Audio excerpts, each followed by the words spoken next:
अस्सलामुअलैकुम। Programme night addition में हम आपको खुशामदीद कहते हैं। नाजरीन, पाकिस्तान तहरीक इंसाफ 9 मई के बाद से खुश्क पत्तों की तरह बिखर रही है और ये सिलसिला अभी रुका नहीं है। इसके अंदर से 2 नई सियासी जमातें PTI पार्लियामेंटेरियन और इस्तेहकाम पाकिस्तान पार्टी भी बन चुकी हैं। यानी इस वक्त पार्टी मुश्किलात का शिकार है। चेयरमैन PTI अटक जेल में सज़ा काट रहे हैं। ऐसे में PTI की कोर कमेटी के अंदर से इख्तलाफात और धड़े बंदियों की खबरें जो हैं ये सामने आ रही हैं। ये बहस कोर कमेटी के मेंबर शेर अफजल मरवत के इल्ज़ामात से शुरू हुई। शेर अफजल मरवत ये कहते हैं कि कोर कमेटी में कुछ गद्दार बैठे हुए हैं जिन्होंने लीगल टीम के साथ जूम मीटिंग की जो रिकॉर्डिंग्स थी वो उन्हें मुखालिफिन को और मीडिया तक पहुंचाया, जिससे मेरी जिंदगी को खतरात लाहक हो गए हैं। शेर अफजल के इल्जामात की पहले PTI के जनरल सेक्रेटरी उमर अयूब ने तरदीद की और ये कहा कि PTI और कोर कमेटी में कोई इख्तलाफ है, ना कोई ग्रुप बंदी है। जब बात बहुत ज़्यादा बढ़ गई तो शाह महमूद कुरैशी को मीडिया के सामने आना पड़ा। शाह महमूद कुरैशी ने कोर कमेटी में इख्तलाफात की खबरों को साजिश करार देते हुए कहा कि चेयरमैन PTI का कोई मुतबादिल नहीं है, पार्टी उन्हीं की रहेगी। क्या कहा शाह साहब ने, जरा देखिए। ये तासुर दे देना कि तहरीक इंसाफ के अंदर कोई पार्टी की क़यादत की कशमकश है, किस दुनिया में बैठे हैं? आपके इल्म में है, पूरी कौम जानती है, इमरान खान इस पार्टी के बानी चेयरमैन है और यही कोर कमेटी जिसके बारे में अभाम पैदा करने की कोशिश की जा रही है, वाज़े तौर पर एक मुत्तफ़िका रेजोल्यूशन पास कर चुकी है कि इमरान खान हमारे चेयरमैन थे, चेयरमैन हैं और चेयरमैन रहेंगे। इस पे कोई दो आरा नहीं है। प्रेस कॉन्फ्रेंस के दौरान शाह महमूद कुरैशी ने PTI पर जो होने वाले मजालिम हैं, जो कुछ PTI के साथ हो रहा है, इस पर सवालात उठाए कि PTI के साथ जो कुछ हो रहा है क्या यही लेवल प्लेइंग फील्ड है। बहुत से सवालात उठाए उन्होंने, देखिए।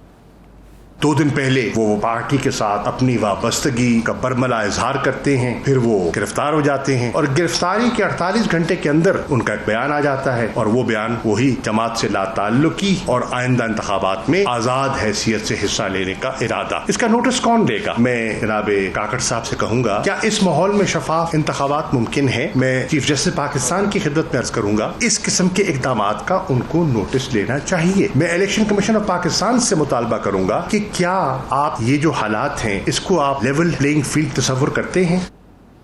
तहरीक इंसाफ के वाइस चेयरमैन प्रेस कॉन्फ्रेंस करके अभी इस्लामाबाद अपने घर पहुंचे ही थे कि वहां साइफर गुमशुदगी केस को लेकर FIA के एहलकार उनका वहां पहले से इंतजार कर रहे थे। शाह महमूद कुरैशी को फौरी गिरफ्तार कर लिया गया और उन्हें FIA हेडक्वार्टर में मुंतकिल करके पूछताछ शुरू हो गई है। अब सवाल ये है कि चेयरमैन PTI के बाद शाह महमूद कुरैशी को भी दोबारा से पकड़ लिया गया है। पार्टी पहले ही मुश्किलात का शिकार है, इख्तलाफात की खबरें हैं, तो क्या पार्टी के ये जो मसाइल हैं ये कम हो पाएंगे? उधर चेयरमैन PTI की सज़ा मुअत्तली और रिहाई की दरख्वास्तों पर इस्लामाबाद हाई कोर्ट में 22 अगस्त को समाअत भी होनी है। PTI के लोगों को अदालत से बड़ा रिलीफ मिलने का भी इंतज़ार है।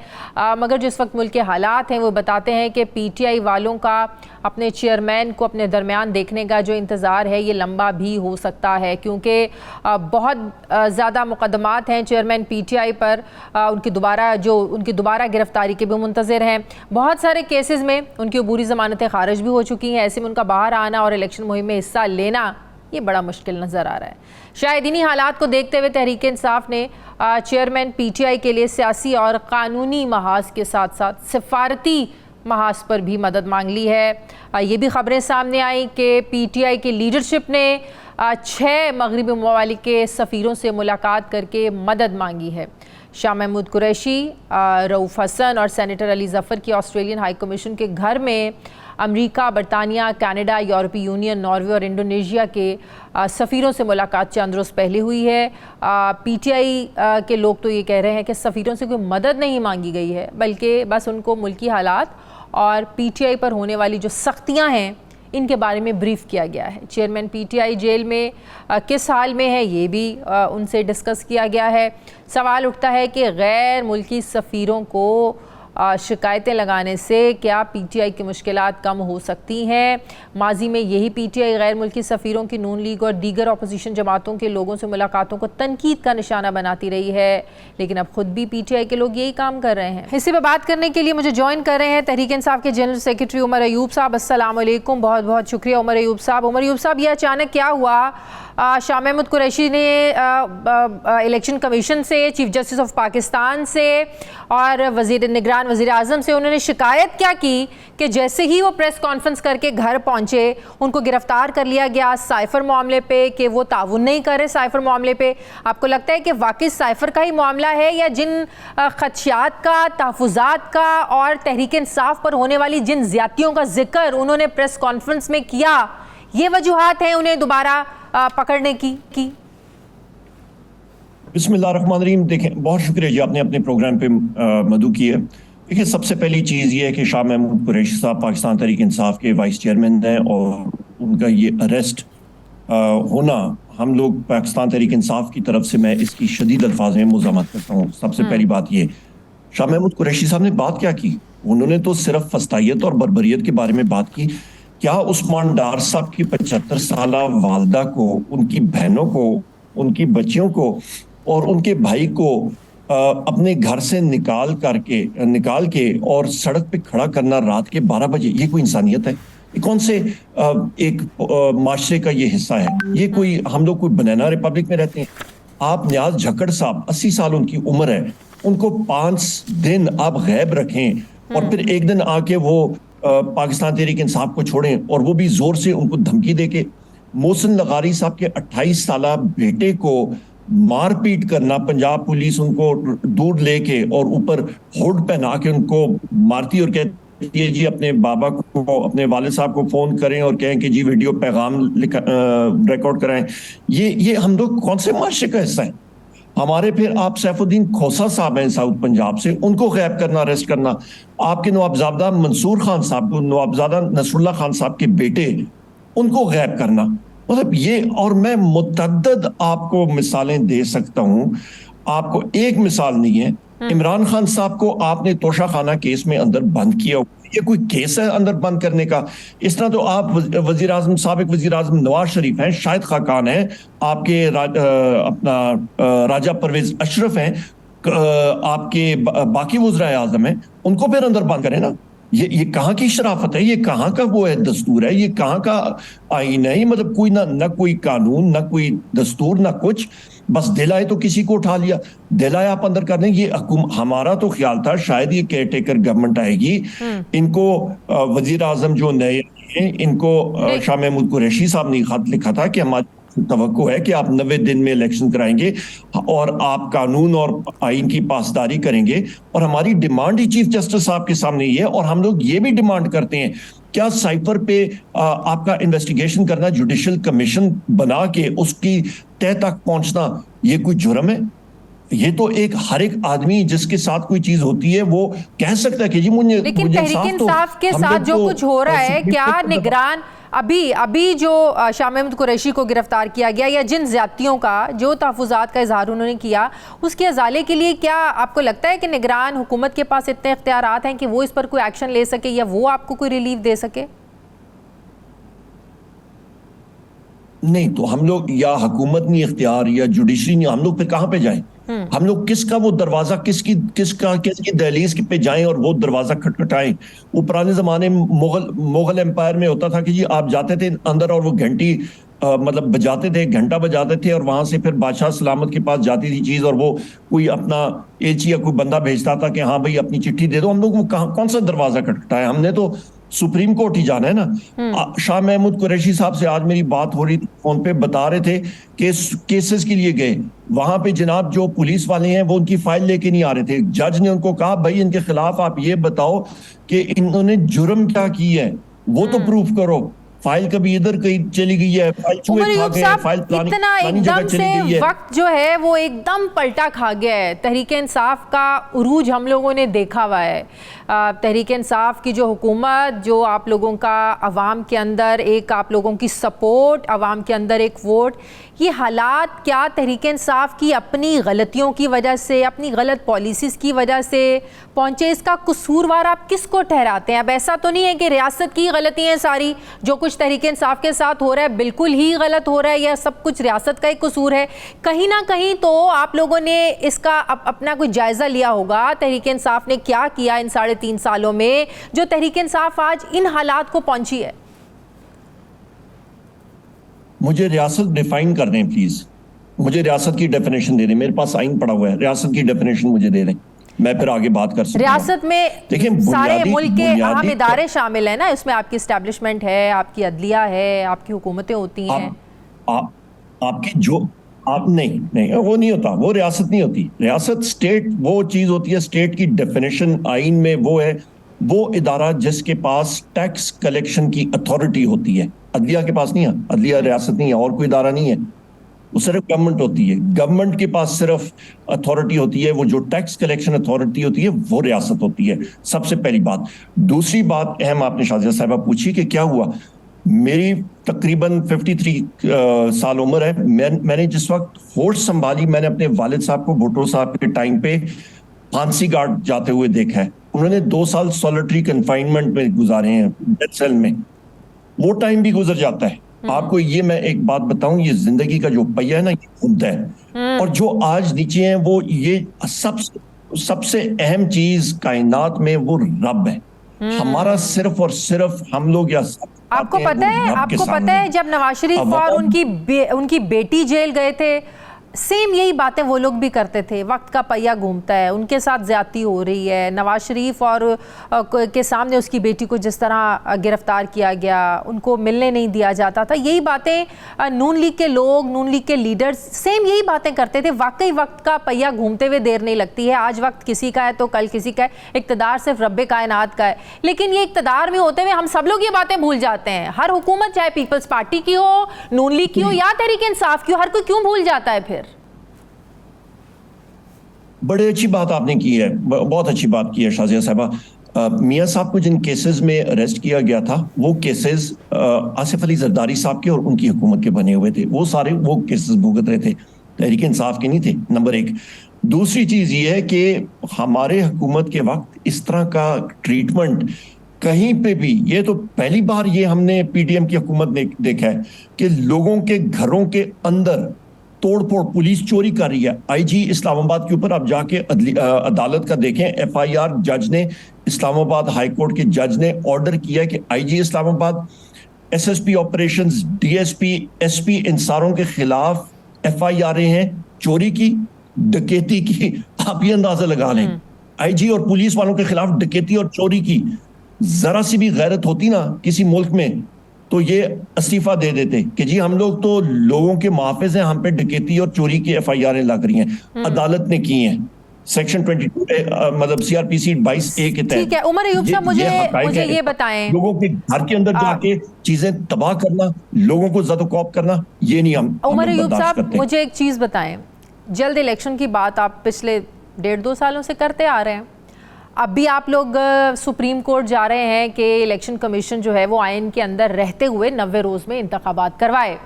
लेकिन मुझे ये समझ नहीं आती कि आप लोगों को पता है कि तहरीक इंसाफ का मुस्तकबिल है क्या? तहरीक इंसाफ के पास टिकट देने के लिए मजबूत उम्मीदवार हैं, नहीं है? फिर आप लोगों के आपस के अंदर के अख्तलाफात, उस पर भी मैं बाद में आती हूँ। लेकिन तहरीक इंसाफ का मुस्तकबिल क्या है? आप लोग इलेक्शंस की तो बात करते हैं, लेकिन है क्या आप लोगों के पास?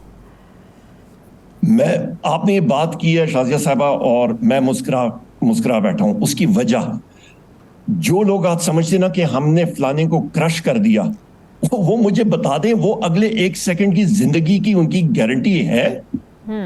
या वो बहुत बड़े बड़े खड्डे खोद रहे हैं? तो ऊपर वाली जात है ना, वो तो 1 सेकंड में दुनिया से इधर से उधर करके दे देती है, और हम लोग रोजाना देखते हैं। हाँ। बड़े बड़े लोग हमने देखे 1 सेकंड में चले जाते हैं। मैं आपको एक चीज बताता हूं, मेरा ये टाइम और ये प्रोग्राम नोट कर लें, इंशाल्लाह जिंदगी हुई जरूर बात कीजिएगा।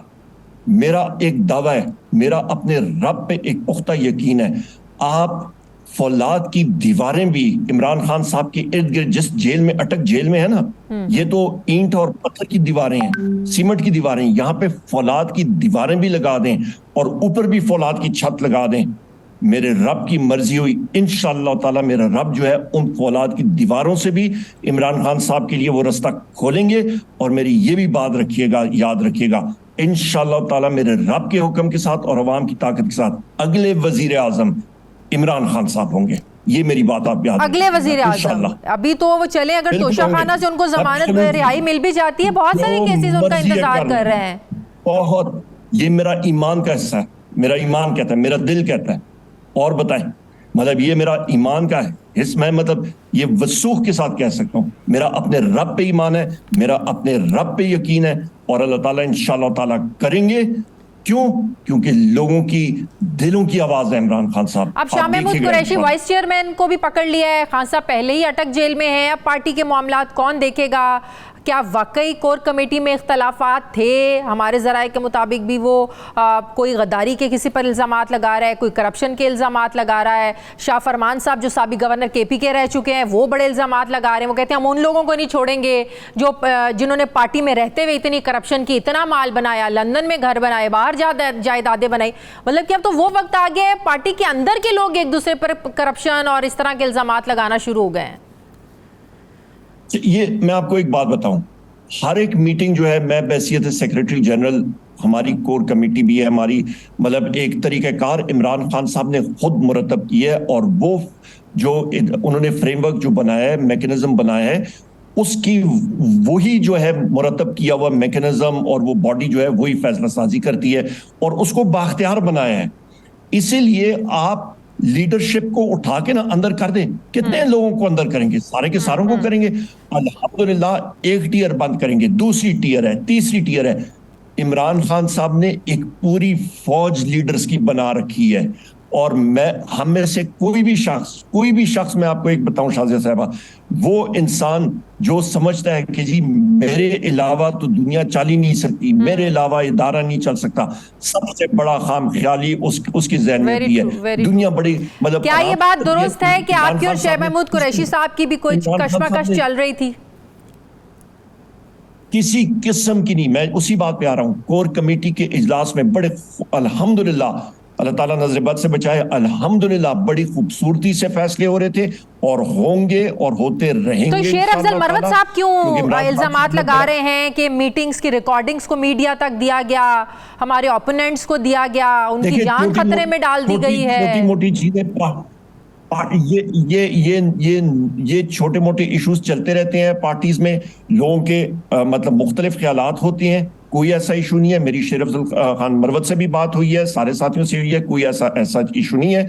बैसियत है हम लोग एक अदना कारकुन है पाकिस्तान तहरीक इंसाफ के, इशू कोई नहीं है। हाँ, हमारे मुखालफीन को, जो ट्वीट मैंने की है, हमारे मुखालफीन को ये बड़ा दुख और दर्द है, क्योंकि उनके पार्टी में एक दो लीडर्स आप साइड पे करें, पार्टी ड्राम से गिर जाती है। हमारे पार्टी में हर एक शख्स लीडर है। हमारी पार्टी की स्ट्रेंथ ही यही है कि हम में से साहब, आप लोग बकौल आप लोगों के अब तक जितने लोगों ने पार्टी छोड़ी, प्रेस कॉन्फ्रेंस करके उन पर दबाव डाला गया था, क्या ये दबाव आज भी आप पर भी है? मुझ पे कोई ऐसा दबाव नहीं है अल्हम्दुलिल्लाह। और दूसरी बात यह है कि आप ये अंदाजा लगा लें, हमारे ऊपर केसेस हैं, या दबाव के हवाले से आप बात करते हैं, केसेस हम पे जरूर हैं। हम लोग रुपोश हैं, हम लोग साइट पे हैं, जहां से हम लोग ऑपरेट कर सकते हैं कर रहे हैं। पर अल्हम्दुलिल्लाह हम लोग PTI में हैं, रहेंगे। अल्लाह ताला ने हिम्मत दी, इलेक्शन लड़ेंगे, जो मर्जी होगा। मैं फिर रिपीट करता हूं, इलेक्शन PTI स्वीप करेगी इंशाअल्लाह ताला, जो मर्जी आप कर लें, इंशाअल्लाह इलेक्शन PTI स्वीप करेगी। और मैं ये भी कहता चलूं, ये आखिर में शाज़िया साहबा, ये हुकूमत है ना, निगरान हुकूमत, लोग कह रहे हैं कि जी ये 6 महीने चलेगी। नहीं, बैसियत फाइनेंस और इकोनॉमिक्स का स्टूडेंट होते हुए ये भी आप लिख लीजिएगा, डॉलर जो है ये मजीद चढ़ेगा, पेट्रोल तेल की कीमत मजीद चलेंगी, ये तकरीबन आपका 350 से ज्यादा लीटर पे चढ़ेगा। आपका बिजली का बिल इस वक्त 60 रुपए है, PTI के दौर पे 16 रुपए था, और ये 85 रुपए यूनिट पे जाएगा। गैस की कीमतें आपकी मजीद चढ़ेंगी, इनसे ये चीजें कंट्रोल नहीं होंगी, लोगों का प्रेशर होगा, रेवेन्यू शॉर्टफॉल होगा। अपने दौर में आप लोग कहते थे IMF की पॉलिसीज का नतीजा है, भाई IMF के पास गए हैं तो उनकी बात को मानना भी पड़ेगा। नून लीग भी ये कहती रही है। अब अगर ये इनके दौर में होगा तो निगरान हुकूमत का क्या कसूर होगा इसमें? IMF का एक जो तसलसल है उनकी पॉलिसी का, वो चल रहा है। हमने शाज़िया साहबा, हमने कंट्रोल से किया, तरीकेकार से किया। हमारी बात जो PDM की हुकूमत है, उन्होंने तबाहीकारी फेरी, उनसे कुछ कंट्रोल नहीं हुआ और मुल्क तबाहकारी की तरफ वो ले गए। अभी भी 90 दिन के अंदर, क्योंकि आप जिस वक्त वो कहते हैं नो टैक्सेशन विदाउट रिप्रेजेंटेशन, लोग टैक्स इसलिए देते हैं क्योंकि उनकी नुमाइंदगी होती है, असेंबली में होती है। इलेक्शन नहीं कराएंगे, जो है वो खराबी की तरफ जाएगा, खुदा न खास्ता। बहुत शुक्रिया। पाकिस्तान तहरीक इंसाफ के जनरल सेक्रेटरी उमर अयूब साहब मेरे साथ थे, बहुत शुक्रिया आपका। मुझे ब्रेक लेनी है नाजरीन, वापस आते हैं एक वक्फे के बाद।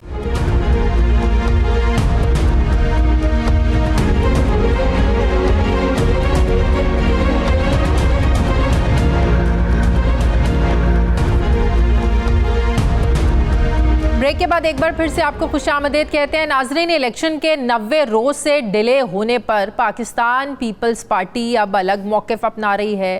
एक तरफ पाकिस्तान पीपल्स पार्टी मुश्तरका मफादात काउंसिल में अपने वज़ीर आला के ज़रिए नई मरदमशुमारी के तहत इलेक्शंस की मंजूरी देते हैं और दूसरी तरफ पीपल्स पार्टी के एतराज़ात भी अब सामने आ रहे हैं। मियां रज़ा रब्बानी कहते हैं कि इलेक्शन कमीशन ने जो हल्का बंदियों का शेड्यूल दिया है वो आइन के आर्टिकल 224 के मुनाफी है। सेनेटर शहरी रहमान ने इलेक्शन कमीशन से हल्का बंदियों के शेड्यूल पर नजरसानी मुतालबा करते हुए कहा कि असम्बलियां जल्द तहलील करने का बुनियादी मकसद ही इलेक्शन कमीशन को तैयारियों के लिए मुनासिब टाइम देना था। उन्होंने मजीद कहा कि जब सूबाई और कौमी असम्बलियों की सीटों में कोई तब्दीली होनी नहीं तो इलेक्शन कमीशन को हल्का बंदियों का काम फिर जल्द मुकम्मल करना चाहिए। हम हल्का बंदियों के नहीं बल्कि इलेक्शन शेड्यूल के मुंतज़िर थे। दूसरी तरफ सेनेटर ताज हैदर ये कहते हैं कि इंतखाबी इस्लाहात बिल में बर वक्त हल्का बंदियां करवाने और 90 रोज में इलेक्शन कराने का हल मौजूद है। इसके बाद ना जाने क्यों इलेक्शन कमीशन ने ऐसा शेड्यूल दिया है। ताज हैदर ने यह वाजे किया कि हमने सिर्फ 2 वजूहात की वजह से नई मरदमशुमारी के लिए वोट दिया। पहली ये कि इलेक्शन मुलतवी करने की साजिश को नाकाम बनाएं, दूसरा हमारे पास इसकी मुखालिफत करने के जो ऑप्शन थे वो बड़े महदूद थे। अगर अदालत जाते तो इलेक्शन का मामला ज़ाहिर है लंबा हो जाता। नाजरीन, एक तरफ पीपल्स पार्टी के आइन की पासदारी के हवाले से इलेक्शन बर वक्त कराने पर जोर देना, दूसरी तरफ इत्तेहादी हुकूमत में रह कर न सिर्फ डिजिटल मरदमशुमारी की मंजूरी देना, क्या ये खुला तजाद नहीं है या किसी दबाव में समझौता हुआ है या फिर इत्तेहादी हुकूमत की पॉलिसी को लबैक कहना पड़ा और फिर जैसे ही हुकूमत का वक्त मुकम्मल हुआ सब एतराज़ात खुलकर सामने आने लगे। पीपल्स पार्टी के सेनेटर्स तो इलेक्शन कमीशन के शेड्यूल से मुतमईन ही नहीं है, लेकिन चेयरमैन सेनेट का ये मानना है कि इत्तेहादी जमातों ने मरदमशुमारी को नोटिफाई किया। क्या उन्हें पता था कि हल्का बंदियां होंगी? क्या कहा सादिक संजरानी साहब ने, जरा देखिए। तमाम पॉलिटिकल पार्टीज ने जब सेंसस को एक्सेप्ट किया तो उनको पता था कि जी डीलिमिटेशन वगैरह होंगी, इलेक्शन इंशाल्लाह होंगे, वक्त पर होंगे। वक्त मतलब ये डीलिमिटेशन जैसे ही कंप्लीट होगी वो कोई डेट दे देंगे। नाजरीन, नई हल्का बंदियों के शेड्यूल को गैर आइनी मानते हुए सुप्रीम कोर्ट बार एसोसिएशन भी मैदान में आ गई है। सुप्रीम कोर्ट बार ने दरख्वास्त दी है सुप्रीम कोर्ट में जिसमें 90 रोज़ में इलेक्शन करने की इस्तदा है और मुश्तरका मफादात काउंसिल में 2 निगरान वज़राए आला पंजाब के और केपीके के, उनका कहना है उनका बैठना भी गैर कानूनी था, लिहाजा नई मरदमशुमारी के फैसले को मुस्तरद किया जाए। क्या सुप्रीम कोर्ट मरदमशुमारी के होने के हवाले से होने वाले फैसलों को रिवर्स कर सकती है ऐसी सूरत में जब चीफ जस्टिस ऑफ पाकिस्तान और चीफ इलेक्शन कमिश्नर इस ऐलान से पहले मुलाकात कर चुके थे? नाज़रीन, एक तासुर आम ये है कि अगर इलेक्शन आइन की मुकर्ररा मुद्दत यानी 90 रोज़ से बाहर जाते हैं तो और भी इसमें डिले हो सकता है। और ये तासुर महज इसलिए नहीं उभरा कि नई यानी डिजिटल मरदमशुमारी को नोटिफाई कर दिया, बल्कि तासुर उसी दिन सामने आ गया था जब निगरान सेटअप को इख्तियारात ज़्यादा दिए गए, उनके इख्तियारात बढ़ाए गए थे और उस वक्त सियासी खलीज के सामने किसी ने सोचने की ये जहमत भी नहीं की थी। बज़ाहिर लगता है कि मुल्क में जब तक सियासी इस्तेहकाम नहीं आता तब तक इलेक्शन कराना मुनासिब नहीं है, या ऐसे कह लें कि फौरी इलेक्शन करवाने की सूरत में कुछ पार्टियों को सियासत में ज़्यादा फ़ायदा होता नज़र आता है और कुछ को शदीद नुकसान। जैसे तहरीक इंसाफ अवाम में मजबूत जड़ें रखने के बावजूद इस वक्त इस पोजीशन में नहीं है कि इलेक्शन में अपने भरपूर कैंडिडेट्स खड़े करके इलेक्शन मुहिम चला सके और इसका सारा सियासी फ़ायदा इत्तेहादी हुकूमत की बड़ी पार्टियों को होगा। ऐसे में मुल्क में वही सियासी टेंशन वाला माहौल है, यही रहने का इम्कान है जो गुज़श्ता 1.5 साल से हम देख रहे हैं तहरीक इंसाफ और इत्तेहादी हुकूमतों के दरमियान। अब बहरहाल निगरान सेटअप है, हर कोई अब यही कह रहा है कि इलेक्शन 90 रोज़ में होने चाहिए। एक तरफ मुश्तरका मफादात काउंसिल के फ़ैसले, दूसरी तरफ फिर एतराज़ात। मैं बात करूँगी, मुझे पाकिस्तान पीपल्स पार्टी के सीनियर रहनुमा मौला बख्श चांडियो साहब ज्वाइन कर रहे हैं। अस्सलाम वालेकुम, बहुत बहुत शुक्रिया चांडियो साहब आपका। चांडियो साहब, अब एक बात ज़रा समझ से बालातर है कि जब मुश्तरका मफादात काउंसिल में पाकिस्तान पीपल्स पार्टी ने भी मंजूरी दी बिल्कुल मुतफ़िक़ा तौर पर यह फ़ैसला हुआ और तब सबको पता था, सब चीज़ें खुलकर ज़ाहिर है डिस्कस तो की गई होंगी कि नई डिजिटल मरदमशुमारी के बाद हल्का बंदियाँ होगी, उसका ये टाइम प्रोसेस होगा, फिर बाद में इलेक्शंस होंगे। आप लोग भी कहते थे कि फरवरी मार्च में इलेक्शंस हो जाएंगे। तो अब ये सब कुछ जब तय होके अनाउंस हुआ तो फिर पाकिस्तान पीपल्स पार्टी अब एतराज़ क्यों कर रही है? नहीं, मेरे ख्याल में हम इलेक्शन कराने पे तो एतराज नहीं कर रहे, हम उनके वक्त की सर की बात करते हैं। आप हल्का बंदियां वक्त के अंदर मुद्दत में पूरी कर दें, एतराज नहीं है। हम इलेक्शन के मुलतवी करने के तो हामी नहीं है। जनाब, ये बात आप लोग पीपल्स पार्टी के लोग टीवी प्रोग्राम्स में आके कहते थे कि नई मरदमशुमारी के मुताबिक अगर इलेक्शन हुए तो हमें पता है 4-5 महीने लग जाएंगे और मार्च अप्रैल में जाके इलेक्शंस होंगे। ये बात तो आप हमारे प्रोग्राम्स में आकर डिस्कस करते रहे हैं। इस सारी सूरत हाल का आइडिया था आप लोगों को? अभी इलेक्शन कमीशन की बात सुन ले, बाकी लोगों की सुन ले, कहते हैं कि वक्त के अंदर हल्का बंदियां भी हो जाएगी और का आइन के मुताबिक जो मुद्दत है उसमें इंतखाब भी हो जाएंगे, तो फिर एतराज का है।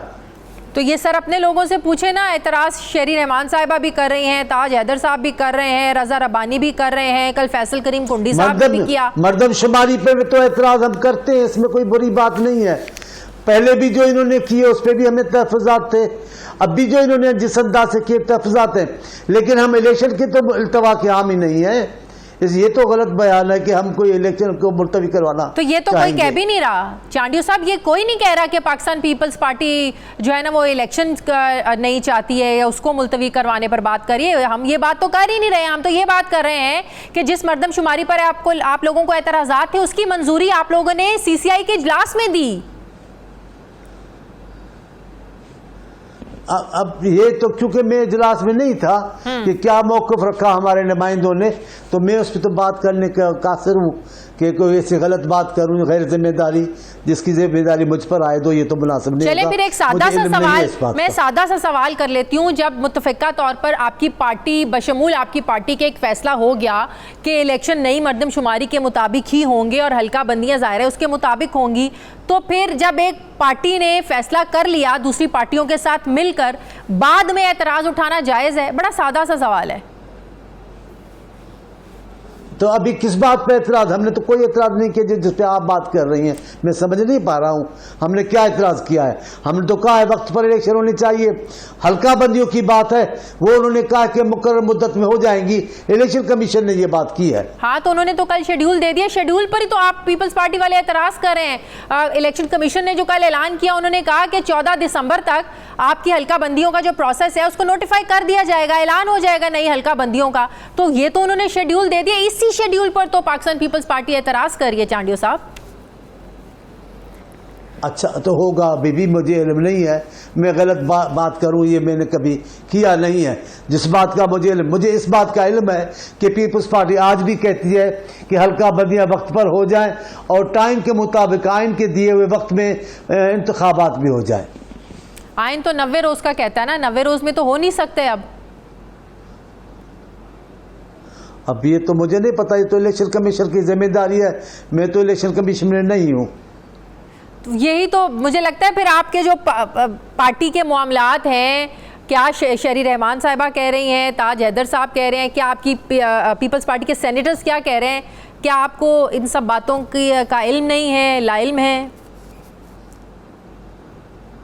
नहीं, शेरी रहमान साहिबा भी हमारी सीनियर रहनुमा है और बाखबर हैं सारी बात की।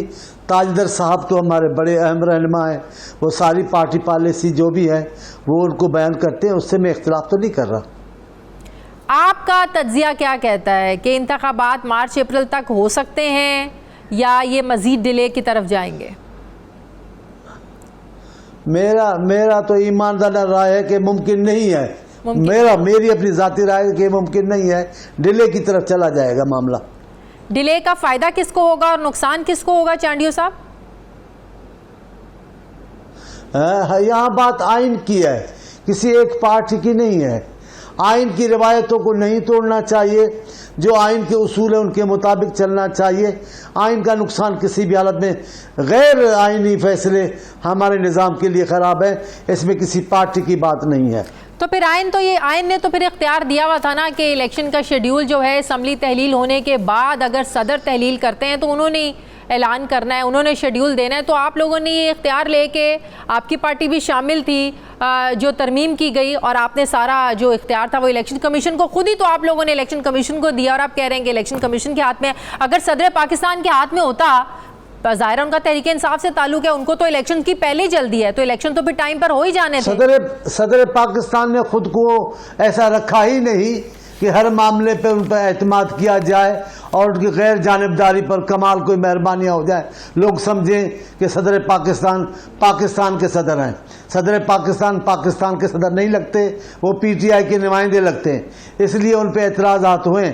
लेकिन हमारी पार्टी की बात सीधी है, इलेक्शन कमीशन को अख्तियार है, अगर हल्के बंदी ज़रूरी हुई है तो मुद्दत के अंदर जो दी गई टाइम है उसके अंदर पूरी हो सकती हैं और इंतखाबात भी हो सकते हैं। लेकिन आप लोग तो हमेशा आइन की बात करते हैं, तो आइन ने इख्तियार दिया था सदर पाकिस्तान को कि वो इलेक्शन शेड्यूल अनाउंस करें, फिर एक कानून में तब्दीली करके आप लोगों ने वो इलेक्शन कमीशन को इख्तियार दे दिया। तो आइन पर फौकियत दी आप लोगों ने कानून को। सदर पाकिस्तान को बहुत सारी बातें आइन ने अख्तियारात दिए हैं और उन पर एतमाद भी वक्त में रहा है। लेकिन अगर कोई सदर पाकिस्तान हो या वज़ीर आज़म पाकिस्तान आइन से इनहराफ करे और पार्टी पॉलिसी पे चले, वफाक पाकिस्तान के मफादात का तहफ़्फ़ुज़ नहीं करे, तो ज़रूरी नहीं कि हम उसकी तायीद करें।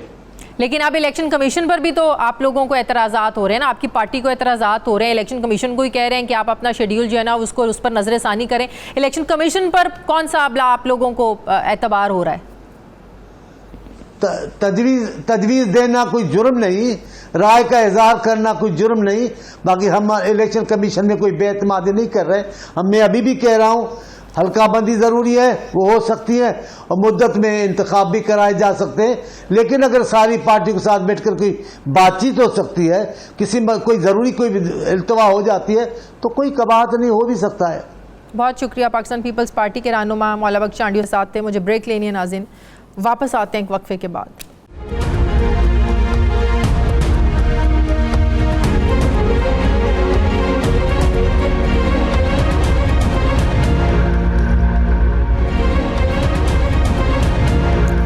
ब्रेक के बाद एक बार फिर से आपको खुशामदीद कहते हैं। मुस्लिम लीग नून के रहनुमा सेनेटर आसिफ किरमानी साहब मुझे ज्वाइन करें। अस्सलाम वालेकुम, बहुत बहुत शुक्रिया आसिफ साहब आपका।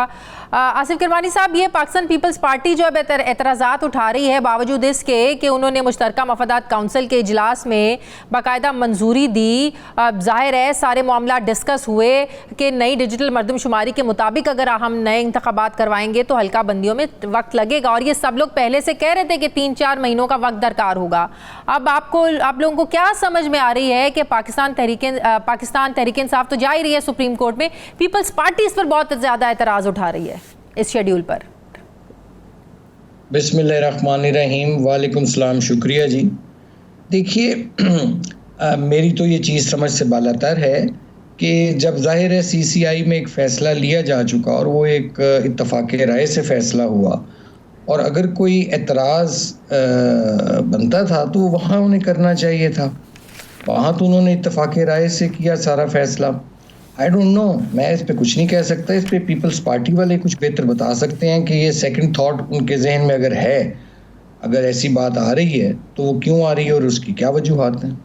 लेकिन इससे तासुर ये उभर रहा है ना, और ये तासुर ये देने की कोशिश की जा रही है कि सब कुछ नून लीग के फ़ायदे के लिए हो रहा है और नून लीग अपने इलेक्शंस में नवाज शरीफ की वजह से डिले चाहती है।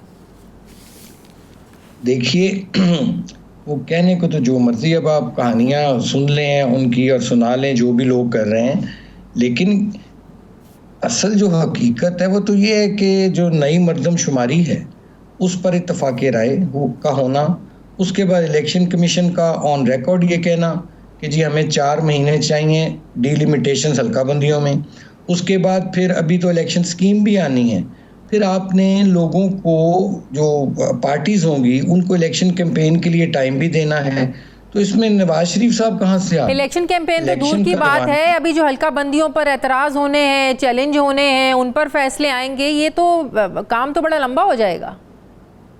वही मैं कर रहा हूँ ना कि इलेक्शन स्कीम तभी आती है ना जब सारे एतराज़ात दूर हो जाते हैं, फिर इलेक्शन एक प्लान देते हैं वो तो। लेकिन मैं उम्मीद करता हूँ कि ये सारे मामला जो उनसे हैं ये सेनेट का जो इलेक्शन होना है मार्च में, जी, फर्स्ट वीक में या सेकंड वीक में, उससे पहले इलेक्शन होने चाहिए, क्योंकि वरना तो आपका इलेक्टोरल कॉलेज इनकम्प्लीट रहेगा, फिर प्रेसिडेंट साहब भी आप पर सवार रहेंगे उस वक्त तक, इनसे भी तो जान छुड़ानी है ना। हाँ। तो इसलिए मैं समझता हूँ कि ये फरवरी तक आई एम वेरी होपफुल कि इलेक्शन हो जाएंगे।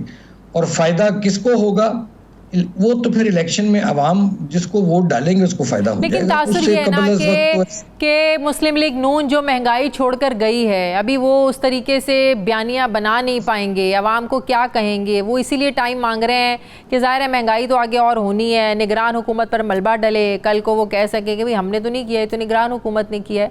तो ये भी एक वजह क्या हो सकती है?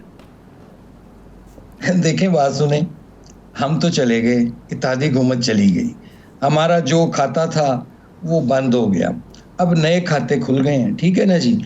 हमने क्या किया, हमने क्या नहीं किया, हम कितने कामयाब रहे, हम कितने नाकाम रहे।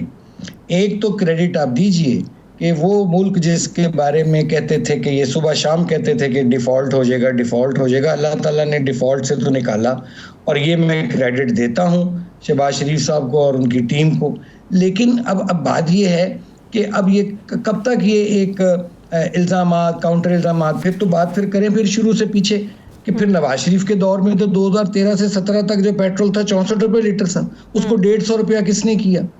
IMF के पास किसने जाके मुआहदा ब्रीच किया और एक खिलाफ वर्जी की, मुआहदे की अपने पर्सनल। लेकिन आप लोगों को ये एतराज़ था कि ये रियासत बचाने के लिए आप लोगों को अपनी सियासत भी कुर्बान करनी पड़े तो आप करेंगे, तो इसका खमियाजा आपको भुगतना तो पड़ेगा, ये तो माने आप लोग।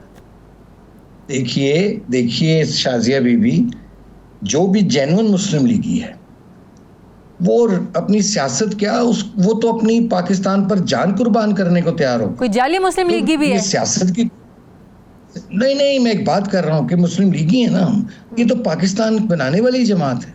तो जाहिर है अगर हमने अपनी सियासत के क्या माने हैं, जहां पाकिस्तान के वजूद की बात आ जाए वहां तो हमारा जानो माल सब कुछ पाकिस्तान के लिए हाजिर है।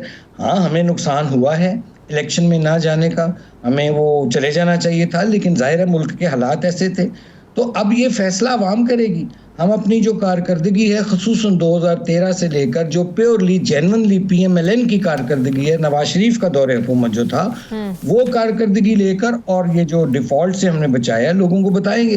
भाई हम तो IMF की जो मुआहदा इमरान खान करके गए चेयरमैन PTI, हम तो उसके तसलसल को, उस कंटिन्यूएशन को हम लेके चल रहे हैं।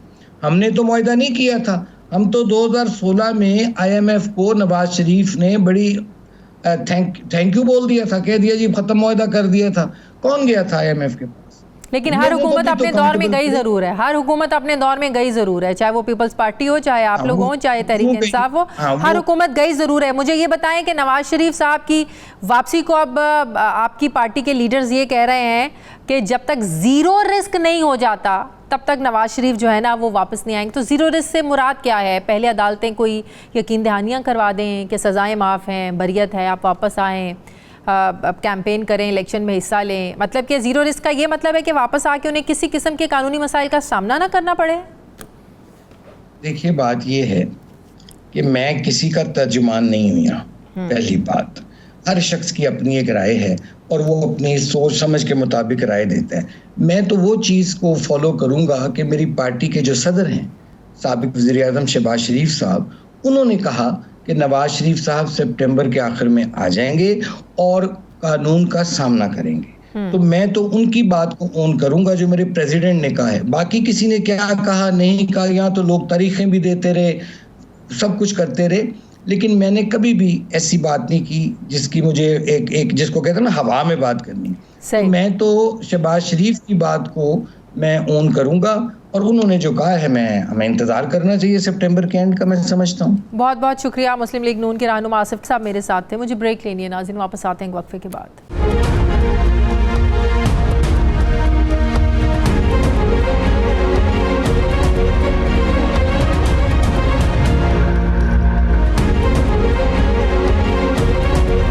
बाद एक बार फिर से आपको खुशामदीद कहते हैं। मुझे ज्वाइन करें माहिर कानून शाखावर साहब। अस्सलाम वालेकुम, बहुत बहुत शुक्रिया शाखावर साहब आपका।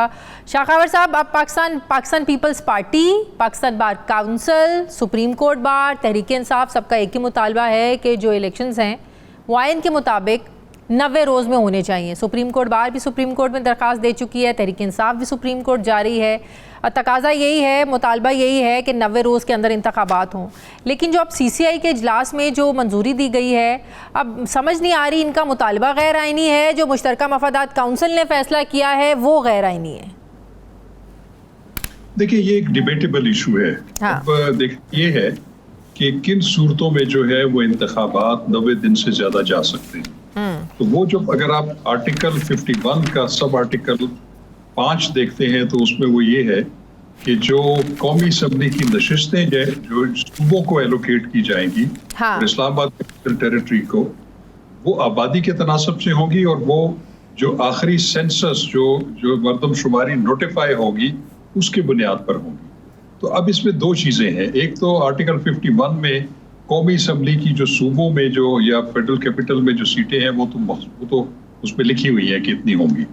लेकिन जब एक मरदमशुमारी नोटिफाई हो जाती है तो फिर मेरी दानिश में इलेक्शन कमीशन जो है वो फिर बाउंड हो जाता है कि वो जो डिलिमिटेशन है नेशनल असम्बली की सीटों की, वो उन पे जो है वो इनकम्बेंट हो जाती है। और इसी वजह से आपने देखा होगा कि इलेक्शन कमीशन ने इस पे काफी डेलिब्रेशंस के बाद ये फैसला किया कि चूंकि काउंसिल ऑफ कॉमन इंटरेस्ट ने उसको नोटिफाई कर दिया है, फेडरल गवर्नमेंट ने नोटिफाई कर दिया है आखिरी मरदमशुमारी को, तो फिर ये वो एक्सरसाइज करना जरूरी है। तो अब आप जैसे अभी आपने फरमाया कि इसको सुप्रीम कोर्ट बार के अहदेदारान भी चैलेंज कर चुके हैं, दूसरी पॉलिटिकल पार्टीज भी। मुझे एक बात बताएं ना, ये तो कानून में लिखा है ना कि मरदमशुमारी के बाद नई हल्का बंदियां होनी है। आइन का आर्टिकल 224 कहता है कि 90 रोज के अंदर आपने इलेक्शन करवाने हैं। आप सदर से इख्तियार जो आइनी तौर पर था इलेक्शन को की डेट अनाउंस करने का, वो आप कानून में अमेंडमेंट करके आप वो दे देते हैं इलेक्शन कमीशन को। तो क्या यहाँ पर आइन को आप आइन पर फौकियत दे सकते हैं? कानून को, आइन तो सुप्रीम है। कानून को तो बिल्कुल भी आप आइन पे जो है फोकियत नहीं दे सकते, लेकिन अब आइन में ही ये बात लिखी हुई है ना जो डिलिमिटेशन की है। आर्टिकल 51(5) के तहत ये जो है इलेक्शन कमीशन जो है उसने फैसला किया है। दूसरी चीज ये है कि आइन में एक आर्टिकल 254 भी मौजूद है। वो ये कहती है कि आइन में दी गई कोई भी किसी काम के करने की जो मुद्दत मुकर्रर है, अगर वो काम उस मुद्दत में ना हुआ और बाद में हुआ तो वो इनवैलिड नहीं होगा। तो अगर आप तमाम आर्टिकल 224, आर्टिकल 51(5) और आर्टिकल 258 को अगर मिल के पढ़ें, उसकी अगर सारों को मिलाकर अगर देखें तो फिर ये सूरत हाल बन सकती है। लेकिन हाँ, चूंकि ये मैटर अब चैलेंज अगर हो चुका है सुप्रीम कोर्ट ऑफ पाकिस्तान में, और अगर सुप्रीम कोर्ट ऑफ पाकिस्तान उन पिटिशंस को टेकअप करती है, तो अगर वो एक कलेक्टिव विजडम का मुजाहरा करें, वो इस तरीके से इंटरप्रेट करें कि ये 90 दिन के अंदर ही होना है, फिर ऐसा ही होगा। मुझे एक और बात बताएं कि नई आबादी के मुताबिक तो कौमी असम्बली की जो सीटें हैं वो तो आपको सूबों में तकसीम करनी है। ये लोग कह रहे हैं कि हम ये नहीं कर रहे हैं, हम ये लोग हल्के भी नहीं बढ़ा रहे हैं। जहां इन्हें जो ऑलरेडी हल्के हैं उन्हीं में आबादी के तनासुब को इन्होंने बराबर करना है, एक में कम है एक में ज़्यादा है, जहाँ कम होगा वहाँ ज़्यादा डाल देंगे। तो क्या ये आईनी कानूनी तौर पर क्या ये दुरुस्त है? आबादी का मतलब क्या होता है? आबादी बड़ी है तो जाहिर है कहीं सीटें बढ़ेंगी, कहीं कम होंगी, तो वो ये तो आइन की खिलाफ वर्जी नहीं है। आप किसी एक डिस्ट्रिक्ट को ले लें।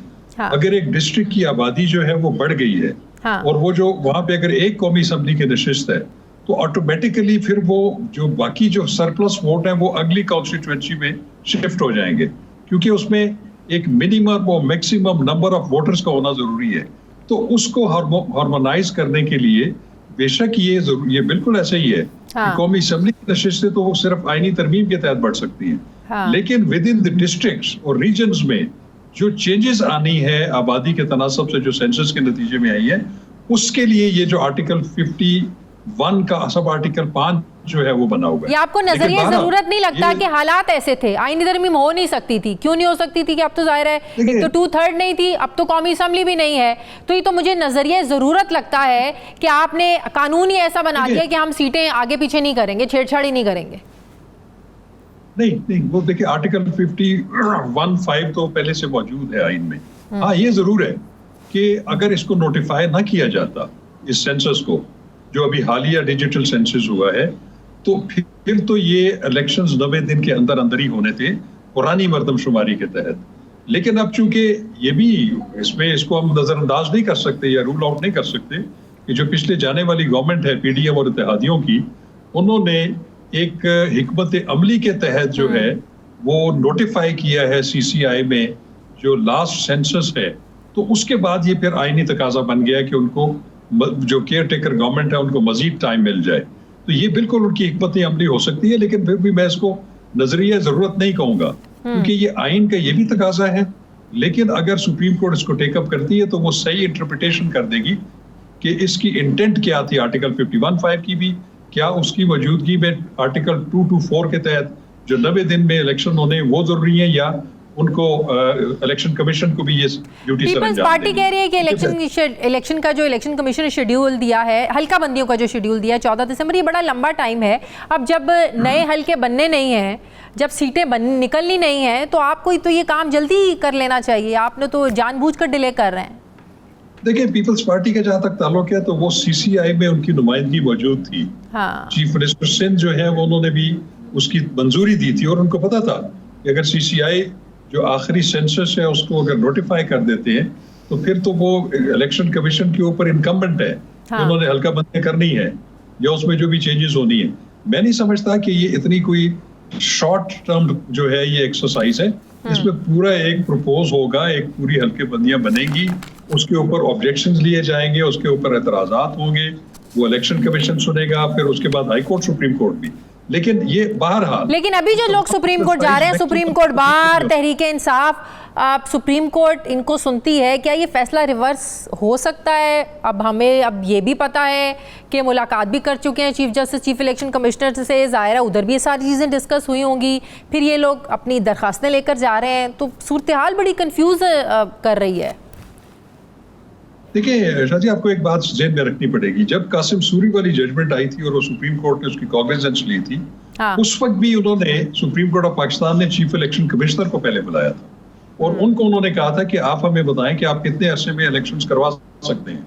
तो उन्होंने ये कहा कि हमने गवर्नमेंट को बारहा याद दहानी करवाई है कि सेंसस के मुताबिक नई हल्का बंदियां होनी जरूरी हैं, तो आप उस पिछला जो सेंसस है उसको नोटिफाई करें ताकि हम डीलिमिटेशन शुरू करें।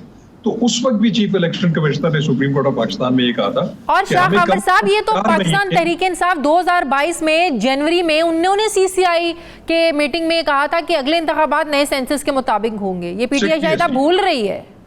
बिल्कुल ऐसी है। तो मैं ये कह रहा हूँ कि ये एक चीज है, एकेडमिक डिस्कशन है, क्योंकि एक आईनी प्रोविजंस तो मौजूद है, उसमें भी ये तकाजा है कि डीलिमिटेशन होनी है अगर नई मर्दमशुमारी नोटिफाई हो जाए।